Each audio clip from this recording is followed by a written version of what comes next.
Hello everyone, welcome back to my channel. ಇವತ್ತು ನಾವು ಟೇಸ್ಟಿಯಾಗಿರೋ ಒಂದು ಮಸಾಲ ಚಿತ್ರಾನ್ನ ಹೇಗೆ ಮಾಡೋದು ಅಂತ ನೋಡೋಣ. ಸಾಧಾರಣವಾಗಿ ನಿಮ್ಮ ಮನೆಗಳಲ್ಲೆಲ್ಲ ನೀವು ಚಿತ್ರಾನ್ನ ಮಾಡ್ತೀರಾ, ಬಟ್ ಈ ಚಿತ್ರಾನ್ನ ತುಂಬ ಚೆನ್ನಾಗಿರುತ್ತೆ. ಇದನ್ನು ಹೇಗೆ ಮಾಡೋದು, ಬೇಕಾಗಿರೋ ಇಂಗ್ರೀಡಿಯೆಂಟ್ಸ್ ಏನೇನು ಅಂತ ನೋಡ್ಕೊಂಡು ಬರೋಣ. ನೋಡಿ, ಈ ಚಿತ್ರಾನ್ನ ಮಾಡೋಕ್ಕೆ ಈ ಥರ ಒಂದು ಮಸಾಲೆ ರೆಡಿ ಮಾಡ್ಕೊಬೇಕಾಗುತ್ತೆ. ಅದಕ್ಕೆ ಬೇಕಾಗಿರೋ ಇಂಗ್ರೀಡಿಯೆಂಟ್ಸ್ ಇದಕ್ಕೆ ನಾವು 1.5 ಇಂಚ್ ಆಗೋಷ್ಟು ಶುಂಠಿ ತೊಗೊಂಡಿದ್ದೀವಿ, ಮತ್ತು ಒಂದು ದೊಡ್ಡ ಗಾತ್ರದ ಬೆಳ್ಳುಳ್ಳಿನ ಚಿಪ್ಪೆ ಸುಲಿದು ಇಟ್ಕೊಂಡಿದ್ದೀವಿ, ಮತ್ತು 7 ರಿಂದ 8 ಹಸಿಮೆಣಸಿನಕಾಯಿ ತೊಗೊಂಡಿದ್ದೀನಿ. ನಿಮ್ಮ ಖಾರಕ್ಕೆ ಅನುಗುಣವಾಗಿ ನೀವು ತೊಗೊಬೋದು. ಮತ್ತು 1 ಹಿಡಿಗೆ ಆಗೋಷ್ಟು ಕೊತ್ತಂಬರಿ ಸೊಪ್ಪನ್ನ ತೊಗೊಂಡಿದ್ದೀನಿ. ಇದನ್ನೆಲ್ಲ ನೀವು ಇವಾಗ ಒಂದು ಮಿಕ್ಸಿ ಜಾರ್ಗೆ ಹಾಕ್ಕೊಂಡು ಗ್ರೈಂಡ್ ಮಾಡ್ಕೊಬೇಕಾಗುತ್ತೆ. ತುಂಬ ಫೈನ್ ಪೇಸ್ಟಾಗಿ ಬೇಡ, ಸ್ವಲ್ಪ ದಪ್ಪ ಇರಬೇಕು. ಇದಕ್ಕೆ ನಾವು ಬೇಕಾದಷ್ಟು ಉಪ್ಪನ್ನ ಹಾಕ್ಕೊಂಡು ಅದಕ್ಕೆ ಸ್ವಲ್ಪ ನೀರನ್ನ ಹಾಕ್ಕೊಂಡು ಅದನ್ನು ನಾವು ಇವಾಗ ಪೇಸ್ಟ್ ಮಾಡ್ಕೊಂಡು ಬರೋಣ.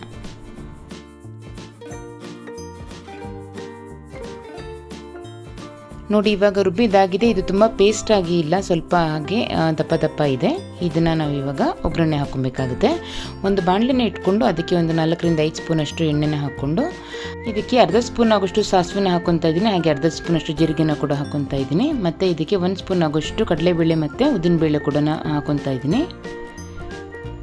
ಇದಕ್ಕೆ ನಾನು ಒಂದು ಚಿಕ್ಕ ಬೌಲಷ್ಟು ಕಡಲೆಕಾಯಿ ಬೀಜನ ಸೇರಿಸ್ಕೊತಾ ಇದ್ದೀನಿ. ಕಡಲೆಕಾಯಿ ಬೀಜ ಹೆಚ್ಚು ಹಾಕಿದಷ್ಟು ಚೆನ್ನಾಗಿರುತ್ತೆ. ಮತ್ತು ಇದಕ್ಕೆ ಒಂದು ಗರಿಯಷ್ಟು ಕರ್ಬೇವಿನ ಸೊಪ್ಪನ್ನ ಕೂಡ ಸೇರಿಸ್ಕೊತಾ ಇದ್ದೀನಿ. ಇದೆಲ್ಲ ನೀವು ಲೋ ಫ್ಲೇಮಲ್ಲಿ ಇಟ್ಕೊಂಡು ಫ್ರೈ ಮಾಡ್ಕೊಬೇಕಾಗುತ್ತೆ.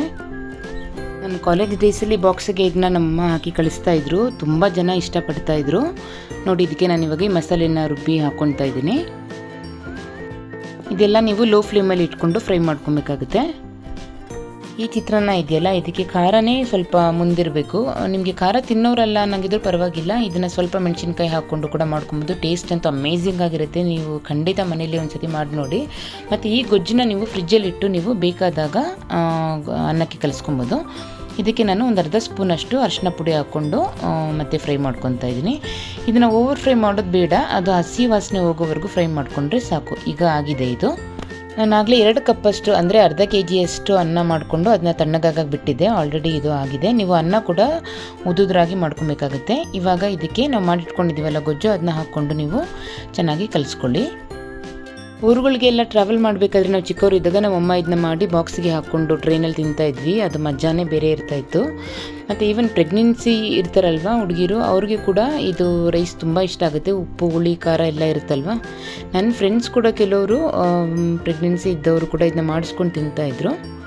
ನೋಡಿ, ಇದಕ್ಕೆ ನಾನು ಒಂದು ಅರ್ಧ ಹೋಳಷ್ಟು, ಒಂದು ಸ್ವಲ್ಪ ದೊಡ್ಡ ಹೋಳಿದ್ದು ನಿಂಬೆಹಣ್ಣು, ಅದನ್ನು ಕೂಡ ನಾನು ರಸ ಇದಕ್ಕೆ ಸೇರಿಸ್ಕೊತಾ ಇದ್ದೀನಿ.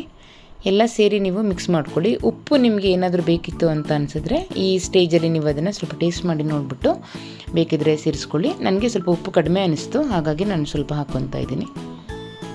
ನೋಡಿ, ಇವಾಗ ಸೂಪರ್ ಟೇಸ್ಟಿ ಖಾರವಾಗಿರೋ ಚಿತ್ರಾನ್ನ ಈಗ ರೆಡಿಯಾಗಿದೆ. ನೀವು ಕೂಡ ಮನೇಲಿ ಮಾಡಿಕೊಂಡು ಹೇಗಿತ್ತು ಅಂತ ತಿಳಿಸಿ.